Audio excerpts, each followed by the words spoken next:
ભ્રષ્ટાચારના આક્ષેપ। ડાંગની જિલ્લા ગ્રામ્ય વિકાસ કચેરીના અધિકારીઓ સામે આક્ષેપ લાગ્યા છે કે તેમણે ગ્રામ્યની ભૌગોલિક પરિસ્થિતિ જાણ્યા વિના જ ઈ-રિક્ષાની ખરીદી કરી અને સરકારની ગ્રાન્ટ મેળવી ભ્રષ્ટાચાર કર્યો છે। આક્ષેપ લગાવ્યા છે આપ નેતા સુનિલ ગામિતે।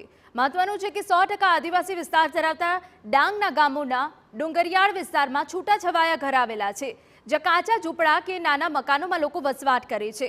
જો કે તંત્રએ સર્વે કર્યા વિના ભીનો અને સૂકો કચરો એકત્ર કરવા માટે ઈ-રિક્ષા ખરીદીને ગ્રાન્ટનો દુરુપયોગ કર્યાનો આક્ષેપ કર્યો છે।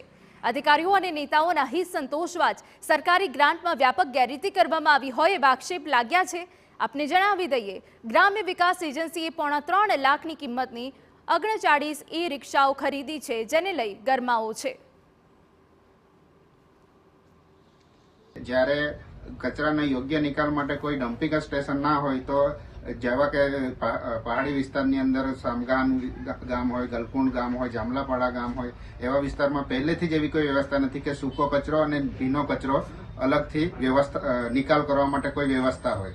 તો મારે સરકારને એ કહેવું છે કે નાગરિકોના જે પ્રજાના પૈસા છે એને ખોટી રીતે ધુમાડો કરવાના બદલે કચરાનો યોગ્ય નિકાલ થાય એના માટેની પહેલા વ્યવસ્થા કરવી જોઈએ।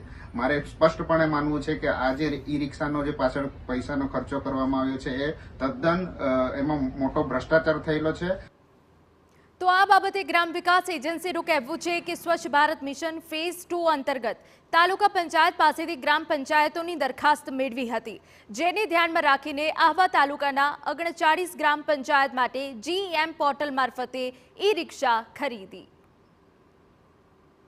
સ્વચ્છ ભારત મિશન ગ્રામીણ યોજના અંતર્ગત ઘન કચરા વ્યવસ્થાપન હેઠળ ચાલુ વર્ષમાં ગ્રામ પંચાયતોમાં ઘરે ઘરેથી નીકળતા ઘન કચરા વ્યવસ્થાપન એટલે કે સૂકો કચરો અને ભીનો કચરોનું કલેક્શન માટે તેમજ આપણા ગામોમાં જે હાટ બજાર ભરાય છે એ હાટ બજારમાંથી નીકળતા કચરાના નિકાલ માટે આપણે સ્વચ્છ ભારત મિશન ગ્રામીણ યોજના અંતર્ગત ઈ-રિક્ષા 39 આપણે ખરીદી કરી છે જેમ પોર્ટલ દ્વારા।